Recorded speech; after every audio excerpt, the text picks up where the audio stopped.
결혼한 지는 15년 정도 되었고, 저에게는 하나뿐인 아랫 동서가 있습니다. 제가 정말 아끼고 소중하게 생각하는 동서인데, 얼마 전에 기막힌 일이 하나 일어나 그 이야기를 해보고 싶어서 이렇게 사연을 쓰게 되었습니다. 남편 동생, 그러니까 저에게는 도련님이죠. 도련님이 남편보다 많이 어린 늦둥이인데 젊은 아가씨랑 속도 위반을 하는 바람에 1년 반 전쯤에 좀 급하게 결혼을 했어요. 덩달아 저도 하루아침에 어린 손 아랫동서가 생기게 되었죠. 서방님은 30대 초반, 그리고 동서는 20대 후반의 어린 나이였지만 자신들의 행동에 책임지려는 모습이 기특했습니다. 흔한 젊은 사람들처럼 쉽게 아이를 지워버린다거나 포기해버리려는 생각을 하는 게 아니라 끝까지 책임지려고 하는 모습이 대견스럽기까지 했죠. 나라면 저럴 수 있었을까 하는 생각도 들었고 말입니다. 사실 평범한 20대 후반의 아가씨들 같으면 자기 치장하느라 바쁘고 놀러 다니기 좋아할 텐데 동서는 달랐어요. 결혼식도 생략하고 시집살이를 자처했습니다. 아이나 키우려면 아끼고 모아야 된다고 자기가 20대 청춘 다 바쳐 번 돈 2천만 원을 고스란히 들고 시집와서 알뜰살뜰하게 살림을 시작하더군요. 결혼 초엔 도련님이 작은 중소기업에 다니고 있어서 생활이 그리 어렵지 않았던 것 같아요. 200만 원 정도의 적은 월급이었지만 동서가 파트타임으로 집안 마트에서 아르바이트를 하며 어머니를 모시고 사는데 문제가 없었죠. 그런데 문제는 동서의 배가 불러올 때쯤부터였습니다. 임신 6개월 차에 접어들었을 때였어요. 결혼한 지는 채 3개월도 되지 않은 시점이었죠. 도련님이 회사 사정이 안 좋아져 일을 그만두게 되었다고 했어요. 직원들 월급 주기 힘든 상태까지 간지라 도련님은 결국 일을 그만두게 되었고 한동안은 동서가 벌어오는 수입으로 생활을 해야만 했습니다. 그런데 그 이후 도련님은 좀처럼 일할 생각을 하지 않는 거예요. 갑자기 직장을 구하는 눈높이가 높아져서는 어디 알아주지도 않는 작은 회사에는 들어갈 생각을 안 하는 겁니다. 처음에 저희는 이해를 했어요. 왜냐하면 한 번 작은 회사에서 월급도 못 받고 일을 그만둔 적이 있었던 터라 좀 더 안정적인 회사를 알아보려나 보구나 그렇게 생각하고 말았죠. 하지만 3개월, 6개월이 지나도록 계속 일을 알아보고 있다는 핑계만 대고 매일을 백수신세로 지내고 있으니 동서 마음은 하루하루 마음이 편치 않아 보였어요. 그렇다고 연세 많으신 어머님 보고 일을 하라고 할 수도 없는 노릇이고 사지 멀쩡한 도련님이 일은 안 하고 저러고 있으니 결국 동서가 가장이 될 수밖에 없었습니다. 배는 부를 대로 불러있는데 세 식구 먹고 살려니 파트타임으로는 수입이 부족할 수밖에 없었죠. 결국 동서는 집 근처 식당에 설거지 아르바이트를 나가기 시작했습니다. 아침 10시부터 저녁 10시까지 꼬박 12시간을 서서 일해야 하는 고된 일이었죠. 그런데도 동서는 불평 한마디 없었습니다. 녹초가 되어 퇴근하고도 손 하나 까딱하지 않는 도련님. 시어머니가 어질러 놓은 집 치우고 설거지하고 다음날 식사까지 챙겨 놓으면서 그렇게 열심히 살았어요. 제가 도와주려고 해도 집에 거리가 있다 보니 마음만큼 많이 도와주기는 어렵더라고요. 그래서 종종 전화로 안부를 묻고 동서 용돈과 시어머니 용돈을 조금씩 보내곤 했습니다. 동서, 요즘 많이 힘들지? 아, 형님, 뭐 괜찮아요. 이제 예정일 얼마나 남았더라? 2달 반 정도 남았어요. 아유, 이제 배도 많이 나왔겠다. 안 그래도 사람들이 쌍둥이냐고 자꾸 물어봐요. 병원에서도 애가 좀 크다고는 하는데 벌써부터 겁나요. 형님은 형식이 어떻게 낳으셨어요? 전 벌써부터 이렇게 무서운데 정말 대단하세요. 다 닥치면 하게 되는 거지 뭐. 우리 형식이는 그나마 애가 작았어서 낳을 때 그렇게 많이 고생한 편은 아닌데 동서는 몸도 작은 사람이 애가 커서 걱정이다. 도련님은 좀 어때? 뭐 여전해요. 아유, 도련님이 얼른 정신 차리고 취직을 해야 동서가 좀 편해질 텐데 언제까지 그러고 계시려고. 나도 알아보곤 있는데 워낙 한 곳에 잘 붙어 계시질 못해서. 늘 애써주시는 거 알아요, 형님. 감사해요. 이렇게 아무리 힘들어도 말 한마디도 예쁘게 하는 천사 같은 여자였습니다. 하지만 같이 사는 도련님이나 시어머니는 그런 보석 같은 동서를 알아보지 못하는 것 같더군요. 동서 출산을 앞두고 출산용품이나 좀 사줄까 싶어서 시댁에 한번 갔다가 저는 깜짝 놀라고 말았습니다. 일주일에 하루 쉬면서 뼈 빠지게 일하는 동서를 두고 시어머니는 식당 일 하는 년이라며 깎아내리고 있더군요. 아유, 우리 큰 며느리 왔어? 오느라 고생했지. 와서 좀 앉아라. 좀 쉬어. 아니에요, 어머니. 동서 고생하는데 제가 좀 도와야죠. 동서, 그만하고 잠깐 앉아. 식사 준비는 내가 할게요. 몸도 무거울 텐데 어서 여기 와서 앉아. 제가 그렇게 말을 하자 시어머니가 제지를 하시더군요. 놔둬라, 놔둬. 식당 일 하는 년이 맨날 하는 일 하는 건데 뭐 힘들다고 그러니?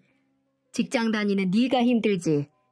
우리 금쪽 같은 장손도 낳아주고 아주 복덩이야, 복덩이. 그러면서 어머니는 제 손을 잡아 끌어 기어이 소파에 앉히더군요. 동서는 너무나도 익숙하게 제게 형님, 앉아서 쉬세요. 음식 준비 끝나요. 라고 하며 다시 주방 일에 매진하더라고요. 중간에서 저는 이러지도 저러지도 못한 채 눈치만 볼 수밖에 없었습니다. 딱 봐도 오랜만에 저희 놀러 왔다고 동서가 열심히 식사를 준비한 것 같더군요. 반찬 하나하나가 어찌나 정갈하고 맛있던지 젊은 사람이 어쩜 이렇게 손맛도 좋은가 싶어 칭찬을 몇 마디 했습니다. 아유, 동서, 어쩜 이렇게 손맛이 좋아? 자기 진짜 20대 맞아? 동서 어머님이 음식 솜씨가 좋으신가 봐. 정말 나중에 반찬 가게 해도 되겠어. 에이, 형님 부끄럽게 왜 그러세요? 아니야, 정말이야. 어쩜 이렇게 나이도 어린 사람이 재주도 많고 성실하고 배불러서 힘들 텐데 뭘 이렇게 많이 차렸어 또. 괜히 미안하게. 아니에요, 형님. 형님 오셨는데 이 정도는 해야죠. 그렇게 저는 동서랑 서로 덕담을 해주고 있는데 그 순간 또 시어머니가 태클을 거는 겁니다. 우리 큰며느리 말 예쁘게 하는 거 봐라. 윗사람이 저렇게 인덕이 좋으니 작은 애는 얼마나 복을 받은 거야 그래. 아유, 쟤는 우리 집안에 드릴 물건이 아니었는데 어쩌다 들여가지고 우리 아들 백수 신세로 만들고. 작은 애 너 평생 감사한 줄 알고 살아라. 형님 같은 형님 없고 나같이 마음씨 좋은 시엠이 요즘 찾아보기 힘들다. 그러니까 앞으로 더 잘해. 저는 그 얘기를 듣고 정말 깜짝 놀라 반사적으로 시어머니를 말렸어요. 어머니, 그런 말씀이 어딨어요. 동서가 얼마나 고생하는데. 그리고 동서도 자존심이 있는데 면전에서 그렇게 말씀하시면 고생은 무슨, 식당 일이나 하는 게 자존심은 무슨 자존심. 번듯한 식당에서 요리라도 하면 내가 말도 안 해. 설거지가 뭐야 설거지가. 다른 집 며느리들은 대기업이다 전문직이다 다들 잘 나가던데 난 어디 가서 둘째 결혼했다고 말하기도 창피해 죽겠어. 그렇다고 집안이 빵빵해서 우리 아들 사업이라도 시켜줄 수 있는 것도 아니고. 에휴, 내 팔자야. 동서는 밥도 못 먹고 그저 고개를 푹 숙인 채 밥알만 세고 있었습니다. 다다다다 쏘아대는 시어머니 말에 저도 말문이 막혀 아무 말도 할 수 없었어요. 그저 아무 말도 못하고 당하는 동서가 너무 안쓰럽고 불쌍할 따름이었죠. 저는 그럴 때면 식사를 마치고 동서를 몰래 불러내 방에서 따로 이야기를 나누곤 했습니다. 동서, 어머니랑 사는 건 많이 힘들지. 어쩔 수 없죠. 어머니 말도 맞는 말씀이잖아요. 저희 집 가난한 것도 맞고 저 식당 일 하는 것도 맞고 창피하실 만하죠. 아니야, 그게 왜 창피해? 내가 봐선 어머님이 좀... 에휴, 우리끼리니까 솔직하게 말할게. 너무 심해. 아니, 요즘 세상에 동서 같은 사람이 어딨다고. 이 젊은 나이에 도련님의 어머님까지 책임지고 먹여 살리고 있는데 무슨 일이라도 하려고 노력하면 칭찬은 해주지 못할 망정. 아니, 왜 자꾸 사람을 그렇게 욕하시는지. 아휴, 그래도 제 마음 알아주는 건 역시 형님뿐이네요. 감사해요. 혹시라도 도련님이나 어머님이 못 살게 굴면 나한테 꼭 말해. 내가 바로 올게. 큰 도움은 못 돼도 동서편에서 같이 싸워줄 순 있어. 알았지? 네, 형님. 그리고 이게 뭐예요? 애 낳으면 돈 들어가는 데가 좀 많아야 말이지. 나도 우리 형식이 낳아봐서 알잖아. 애기 용품도 좀 사고 병원비에도 좀 보탰어. 내가 돈만 많으면 조리원비도 대주고 싶은데 100만 원밖에 주질 못해서 미안해. 그러자 동서는 제가 준 봉투를 들고 한참을 흐느꼈습니다. 그동안 얼마나 서러웠을까요? 말은 못해도 얼마나 마음이 아팠을까 싶어 저도 그런 동서를 꼭 안아주었습니다. 조카뻘인 동서가 가난하다는 이유로, 식당에서 설거지를 한다는 이유로 시어머니한테 그렇게 무시당하고 사는 모습을 보고 있자니 정말 가슴이 아리더군요. 그 이후 저는 어떻게든 도련님을 취직시켜야겠다는 생각에 저희 외삼촌 회사며 아버지 친구분 회사까지 모조리 부탁을 했고 취직 자리를 만들어줬습니다. 하지만 도련님은 한 달도 채 버티지 못하고 늘 사표를 던지더군요. 이유는 단 한 가지였어요. 적성에 맞지 않다는 게 그 이유였습니다. 그 얘기를 듣고 참 어처구니가 없더군요. 요즘 세상에 적성에 꼭 맞는 일을 하는 사람이 도대체 몇이나 있을까요? 다들 어떻게든 살아보려고, 어떻게든 가정을 지키려고 적성에 맞지 않는 일을 하는 사람이 태반인데 곧 태어날 아이도 있으면서 저런 식으로 일을 그만둬버리니 도련님에 대한 실망도 큰 것이 사실이었어요. 그 사이에 동서는 아이를 낳았습니다. 예쁜 동서 얼굴을 쏙 닮은 딸아이였죠. 아이가 태어난 그날도 시어머니와 도련님은 한결같았습니다. 동서의 고생은 전혀 알아주지 않더군요. 동서는 10시간이 넘는 진통에 기진맥진해 있는데 도련님은 병원 복도 의자에 누워 코골며 자고 있고 시어머니는 그저 아이가 도련님을 닮아 예쁘다는 말만 반복했습니다. 그마저도 이틀을 채 못 가더군요. 아유, 넌 언제까지 그렇게 누워있을래? 애 낳은 게 무슨 유세라고. 남들도 다 낳는 걸. 지금 우리 집에 일할 사람이 너밖에 더 있어? 나 때는 애 낳고 그날로 밭에 나가서 고추 따고 그랬어. 허질러 누워있지 말고 빨리 일어날 생각을 해야지. 아무튼 요즘 것들은 병원비는 뭐 한두 푼이니? 네 집에서 도와줄 여력이 있는 것도 아니고 결국 우리 집 생활비에서 그 돈 다 나가는 건데 네가 이러고 병원비 축 내고 있으면 우리는 뭐 먹고 사니? 옆에서 듣던 제가 다 서럽고 기가 막히더군요. 애 낳은 지 이틀밖에 안 된 산모한테 그게 할 소리인가요? 제가 너무 화가 나서 처음으로 시어머니 앞에서 큰 소리를 냈습니다.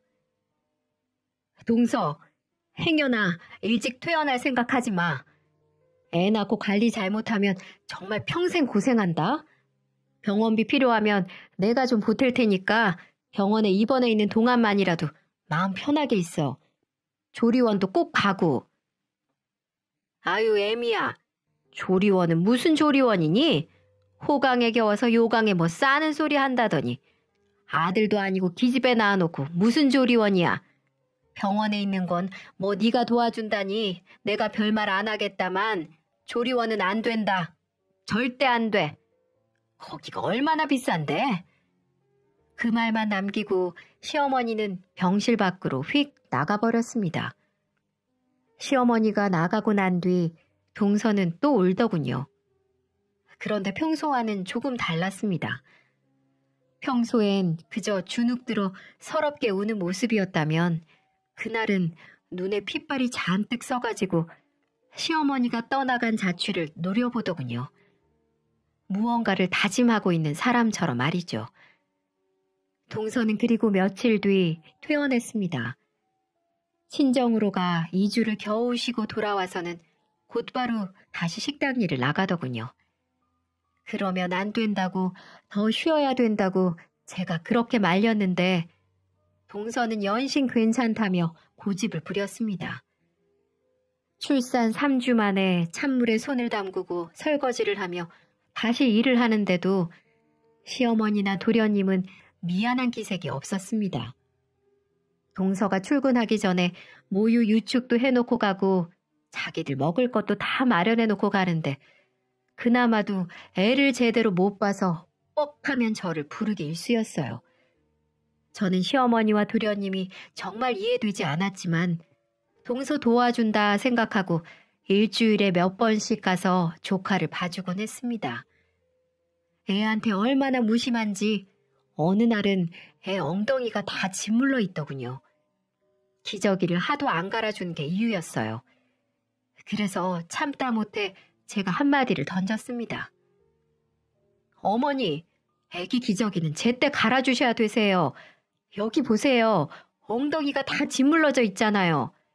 이러니까 애가 아파서 계속 칭얼거리고 우는 거예요. 아유, 뭐하러 기저귀를 잘 갈아줘? 어차피 또 싸고 그럴걸.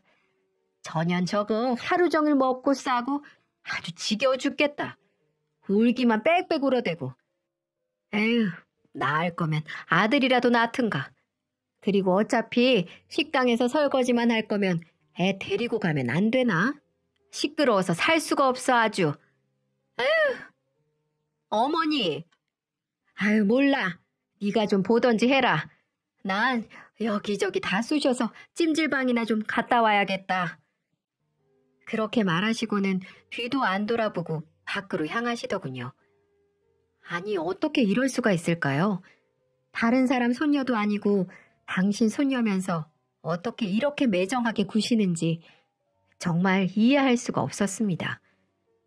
저는 붉게 짓물러 있는 조카의 엉덩이에 베이비 파우더를 발라주면서 제 아들 어렸을 때를 떠올리니 눈물이 울컥 나더군요. 누가 내 자식을 이렇게 대했다면 나는 참을 수 있었을까 싶어서 말이에요. 그렇게 시어머니는 정말 갑질의 끝을 보여줬습니다.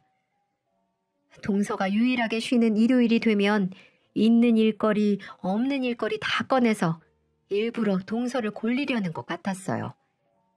쓰지도 않는 제기를 닦으라질 않나, 갑자기 이불을 빨라고 하질 않나. 동서가 저에게 전화를 해 그런 이야기를 넋두리처럼 털어놓을 때면 아무것도 해줄 수 없다는 사실에 늘 미안했죠.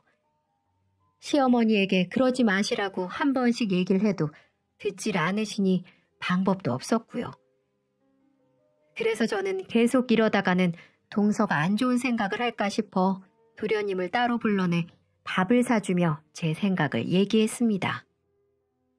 도련님, 요즘 일자리 계속 알아보고 있어요? 언제까지 이렇게 동서한테만 의지하고 사실 건데요. 도련님도 보시다시피 젖먹이 아이 키우랴 식당 일하랴 몸이 2개라도 부족한 줄 모르세요? 이럴 때 도련님이 동서를 옆에서 도와줘야죠. 언제까지 이렇게 철없이 행동을 할 건데요. 형수, 저도 힘들다고요. 생각처럼 일이 안 구해지는 걸 저보고 어떡하라고요? 그리고 며느리가 시댁에 와서 집안일 하는 건 당연한 거 아닌가요? 여자가 애 낳는 것도 당연하고 그게 뭘 심각한 일이라고 저를 따로 불러서 이런 얘기를 하시는 건데요. 저도 제 자신이 미쳐버릴 것 같으니까 그만 좀 보채시라고요. 도련님, 말이 지나치시네요. 지금 동서가 얼마나 힘든 상태인 줄 모르세요? 정말 혹시라도 잘못된 생각을 할까봐 제가 얼마나 걱정하는 줄 아세요? 우선은 도련님이 아무 일이라도 시작하시고 동서 좀 쉬게 좀 해주세요. 그건 제가 알아서 할 테니까 형수는 그만 참견하세요. 왜 남의 일에 그렇게 간섭을 하시는데요? 요즘 심심하신가 봐요? 도련님. 그 말만 남긴 채 도련님은 제게 인사를 하는 둥 마는 둥 하고 가버렸습니다.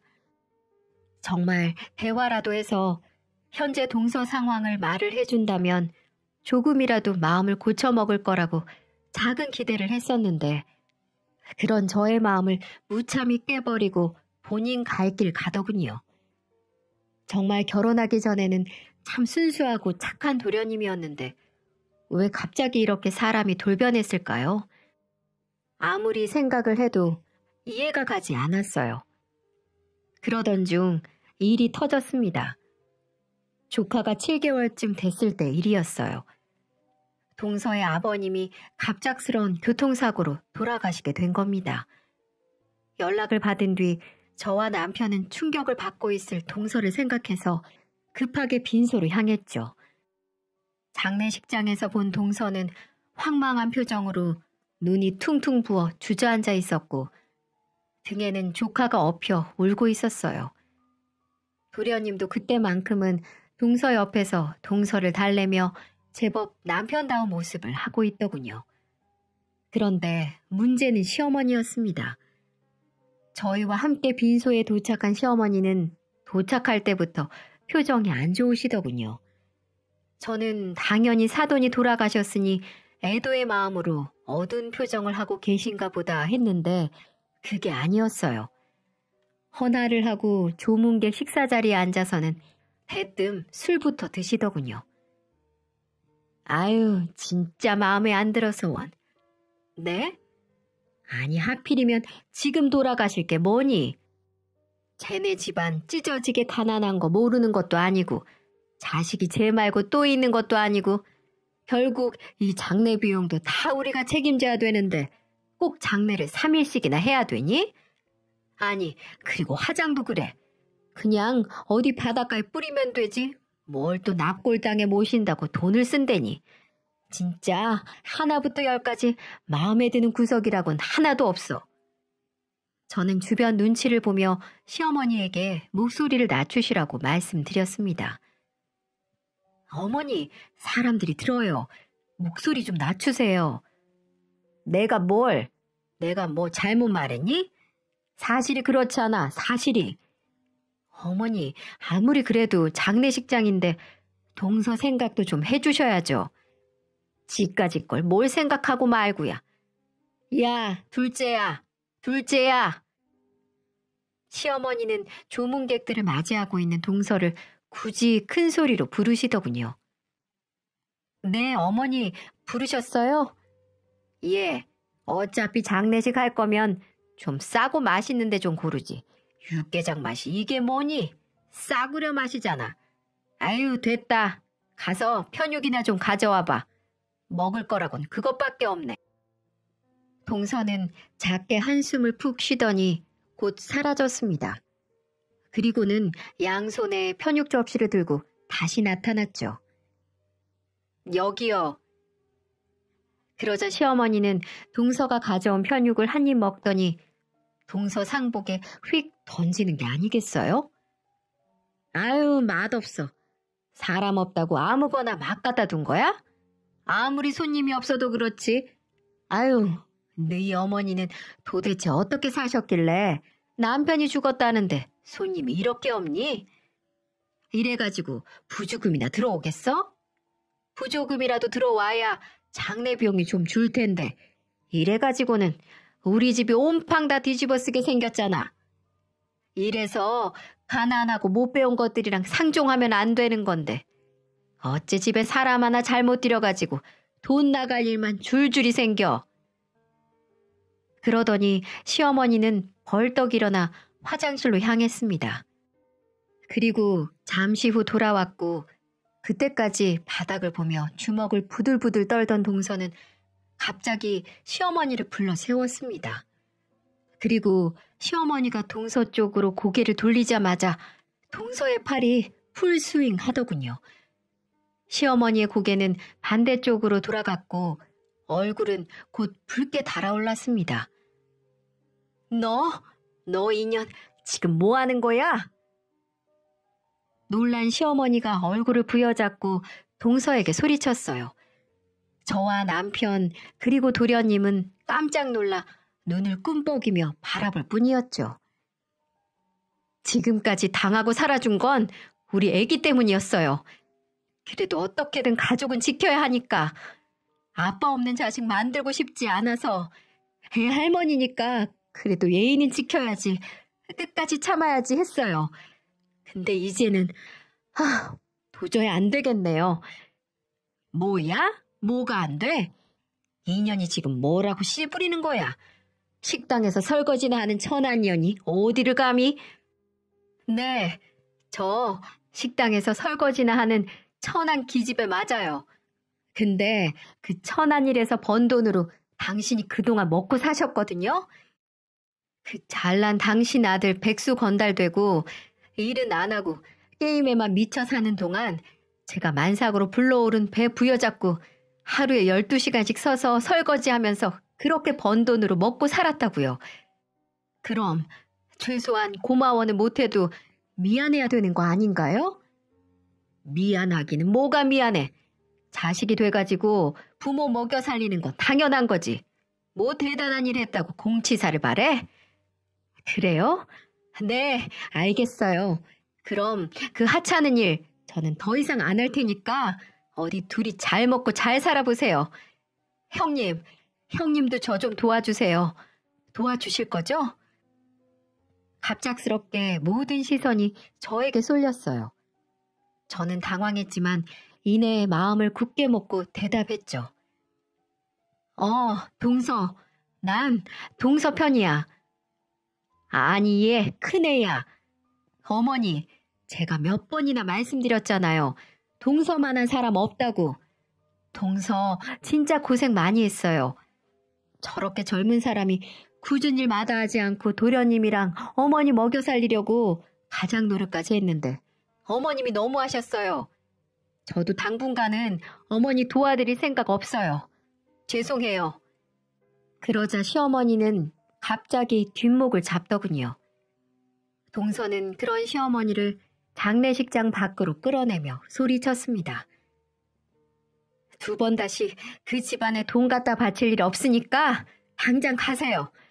가서 집을 팔든 장기를 팔든 알아서 먹고 사세요. 그렇게 하찮고 천한 저는 빠져드릴 테니까요.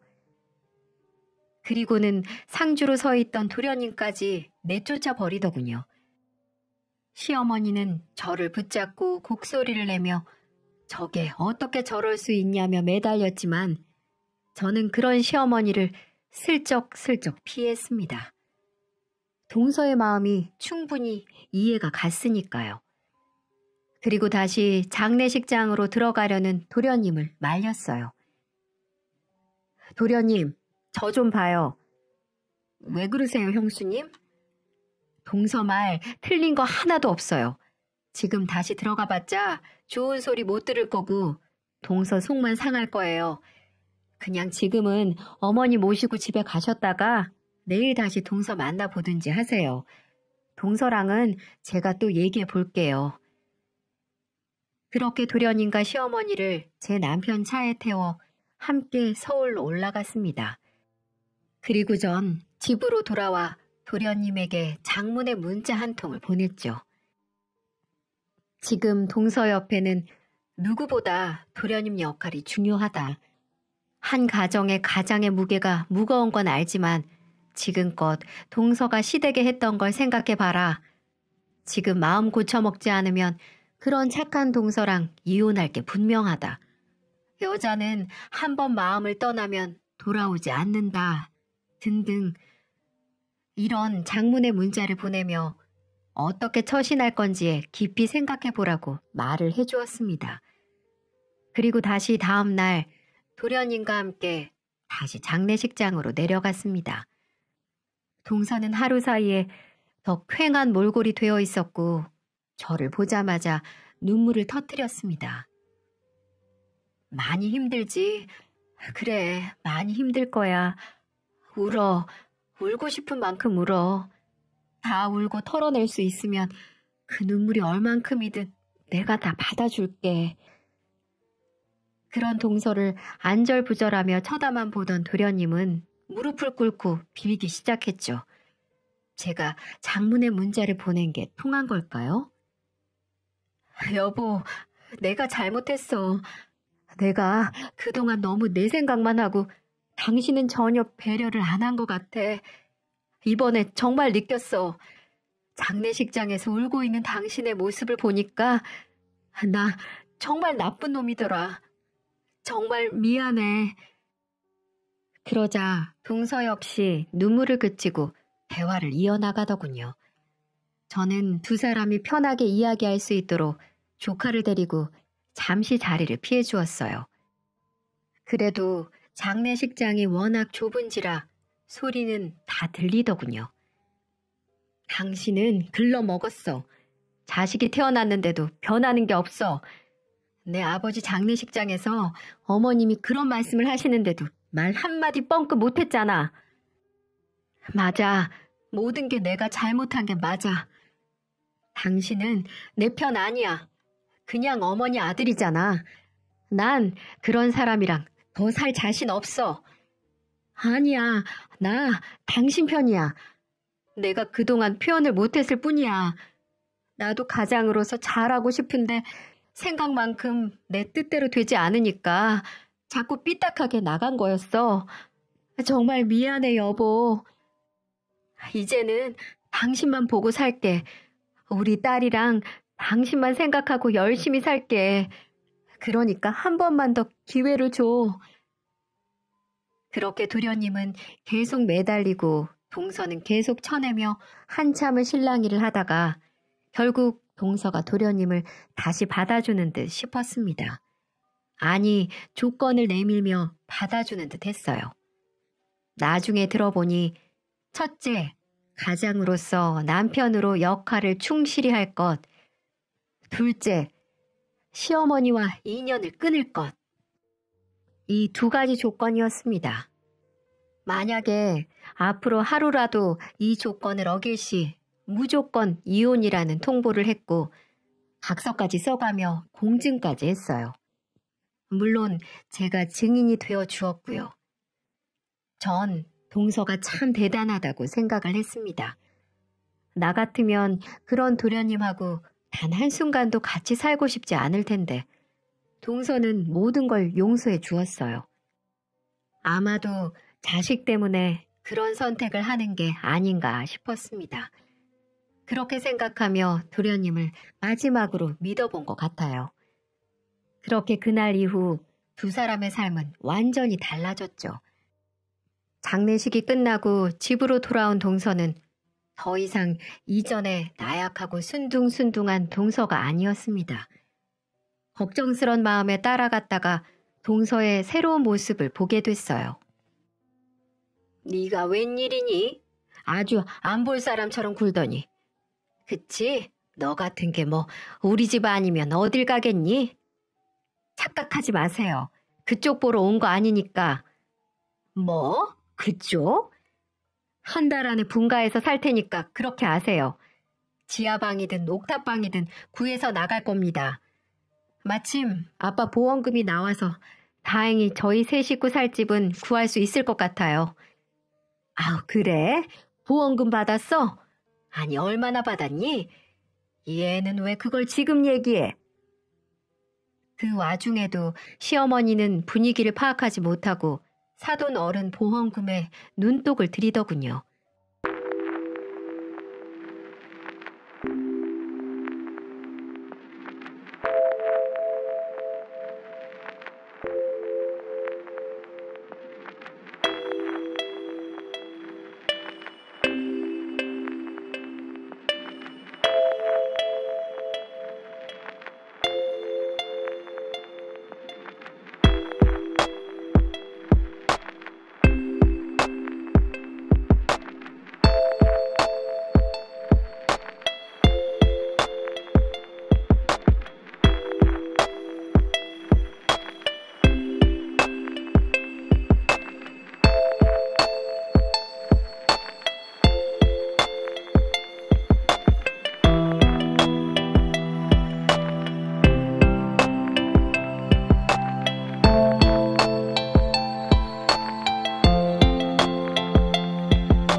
당신한테 줄 돈 단 한 푼도 없으니까 착각하지 마시고 그래도 예정이 있으니까 한 달 동안 밥은 먹게 해드릴게요.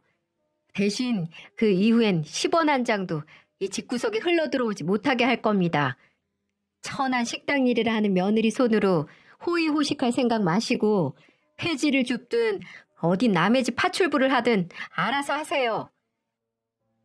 시어머니는 열이 받았는지 동서 뺨을 후려치려고 손을 들었고 동서는 그 손을 턱 하고 드라마처럼 막아냈습니다. 시어머니 얼굴이 얼마나 울그락불그락해지던지 정말 볼만하더군요. 저는 속으로 동서를 응원했습니다. 사람 귀한 줄 모르는 시어머니는 호되게 당해봐야 한다고 생각했거든요. 그 후 동서는 진짜로 분가를 했고 시어머니의 생활비를 모조리 끊어버렸습니다. 시어머니는 저희에게 손을 벌렸지만 저희도 거부했죠. 동서의 간곡한 부탁이 있었기도 했고 저 역시 시어머니의 못된 버릇을 고쳐야 된다는 생각에 동의했기 때문에 단 한 푼도 드리지 않았습니다.